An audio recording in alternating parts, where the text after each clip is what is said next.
Ron Artest's arrest, redemption, and rebirth as Metta World Peace. Ron Artest was one of the most unpredictable players the NBA had ever seen. One night, he was locking down the league's best scorers. The next, he was throwing punches in the stands. His raw talent was undeniable, but his emotions often got the best of him. Then came the Malice at the Palace, the moment that nearly destroyed his career. But instead of letting it define him, he fought to rebuild his name, his reputation, and himself. His journey from chaos to peace is unlike any other. But how did one of the league's best scorers become an advocate for mental health? And why did he change his name to Metta World Peace? Well, we will be breaking all of it down. The enigma of Ron Artest. You see, Ron Artest was never just another player in the NBA. He was a force, ferocious on defense, relentless on offense, and unpredictable at any given moment. Born in Queensbridge, New York, he carried that gritty street ball toughness into the league when he was drafted 16th overall by the Chicago Bulls in 1999. At 6 foot 7 inches and 260 pounds, he was built like a linebacker, but moved with the agility of a guard. His defensive skills were undeniable. He hounded opponents, forced bad shots, and had a knack for getting into their heads. In 2004, his dominance was officially recognized when he won the NBA Defensive Player of the Year award, a rare honor for a small forward. But with Artest, the intensity that made him great also made him dangerous. He played every game like it was a street fight, pushing the boundaries of physicality and at times his own self-control. He was known for diving into the stands after loose balls, jawing with referees, and getting into heated exchanges with opponents. Coaches admired his competitive fire, but feared his volatility. One minute, he was locking down the best scorers in the league. The next, he was getting ejected for throwing an elbow or starting a scuffle. For years, And Artest is really upset with Robinson. Artest's unpredictability overshadowed his brilliance. He had all the talent in the world, but his emotions often dictated his game.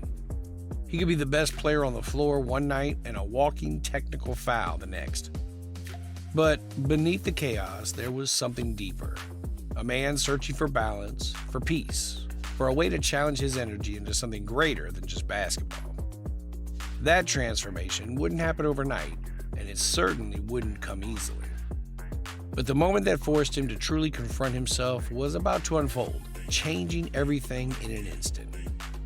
But before that, if you're enjoying this video, hit that subscribe button for more content like this. Now, moving on. The night that changed everything. November 19, 2004, was supposed to be just another game between the Indiana Pacers and the Detroit Pistons, two powerhouse teams with a brewing rivalry. The Pacers were on fire that night, leading 97-82 with less than a minute left, but what happened next turned the game into one of the darkest nights in NBA history. A hard foul by Ron Artest on Ben Wallace set off a chain reaction. Wallace shoved Artest and tempers flared, but instead of retaliating, Artest did something unusual. He walked away. He laid down on the scorer's table, hands behind his head, seemingly trying to stay calm. For a moment, it looked like the fight would die down. Then it happened. A fan in the stands hurled a cup of beer, hitting Artest square in the chest. Instantly, everything snapped. Artest leapt over the scorer's table and charged into the crowd, swinging at the wrong person in the chaos. His teammates followed, and suddenly, players and fans were locked in an all-out brawl. It was pure mayhem. He'd have to walk past the Pacer bench to go.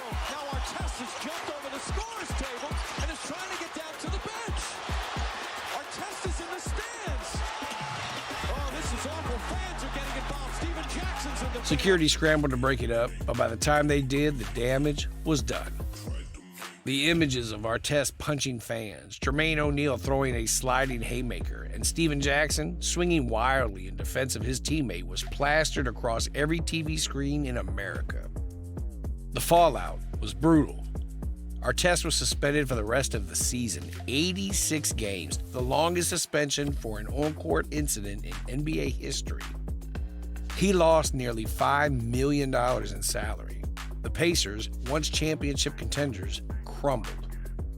Fans turned on him, calling him a thug, a disgrace to the game. His name was suddenly more synonymous with chaos than with basketball.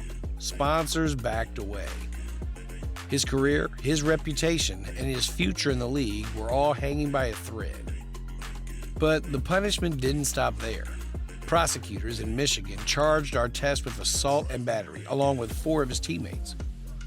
In March 2005, he pleaded no contest and was sentenced to a year of probation, community service, and a fine. It wasn't just the legal system coming down on him. Fans turned against him too. Every arena he walked into was filled with boos, signs calling him a disgrace, and chants reminding him of the fight. He had been a star player, a defensive player of the year, a vital piece of a championship contending team. Now, he was the face of one of the ugliest moments in sports history. For Artest, the real battle wasn't on the court anymore. It was in his head. He had always struggled with controlling his emotions, but now the weight of his actions was crushing him. He later admitted, at the time, he didn't fully grasp the seriousness of what had happened. He was young, reckless, and dealing with issues that had been building for years. Anxiety, depression, anger, things that he had pushed aside for so long were now unavoidable. He started seeking therapy, something he had resisted in the past. He knew he had to change, but change wasn't going to be easy. The road back wouldn't be about proving himself to the league or to the fans. It would be about proving something to himself. And for the first time, he was ready to try. The path to redemption.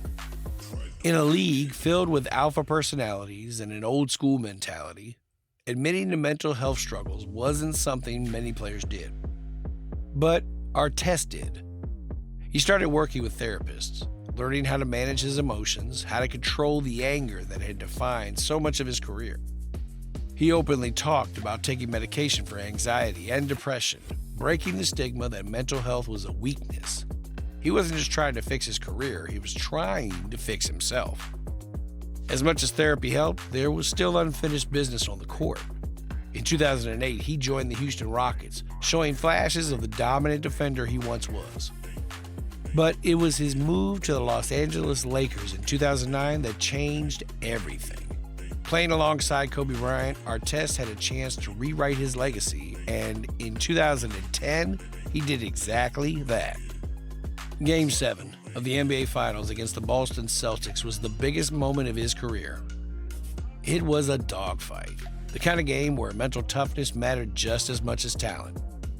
In the final minutes, Artest hit a clutch three-pointer that sealed the championship for the Lakers.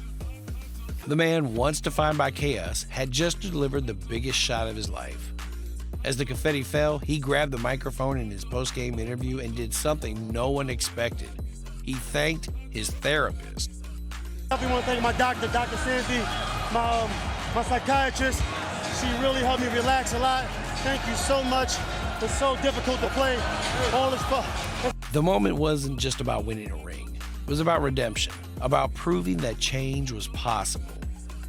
But his transformation wasn't finished yet. His next move would be his boldest statement of all, a symbolic name change. By 2011, Ron Artest had already rewritten his story. He had gone from NBA outcast to champion, from a symbol of aggression to an advocate for mental health. But he wanted to take things a step further. He wanted his name to reflect the person he had become. So, on September 16, 2011, he made it official. Ron Artest was no more. He legally changed his name to Metta World Peace. The name wasn't just a gimmick. Metta comes from Buddhist teachings meaning loving, kindness, and compassion. World Peace was self-explanatory, an almost ironic choice for a player once known for his violent outbursts. But for Artest, now Metta, it wasn't about irony. It was about intention. He wanted his name to represent the new version of himself, the one who had worked through his struggles, learned from his past, and was now focused on spreading positivity. The public reaction was a mix of amusement, confusion, and admiration. Sport analysts and fans joked about it. Late-night hosts had a field day, and even his teammates had trouble keeping a straight face. I think it's interesting, you know how Prince, they called him the artist formerly known as Prince? Yes. Maybe they could do it the same with him, the player formerly known as Ron Artest. Yeah, that'll be good. It'll be a long time before a lot of people in Indianapolis will call him love, kindness, and world peace. Oh, there you go. Maybe give him a sash? Oh, no. Just a thought. But as much as people laughed, they also understood. This was Artest's way of closing the book on his old identity and embracing the person he had fought to become. Media coverage exploded. It wasn't every day that an NBA player completely changed his name to something so bold.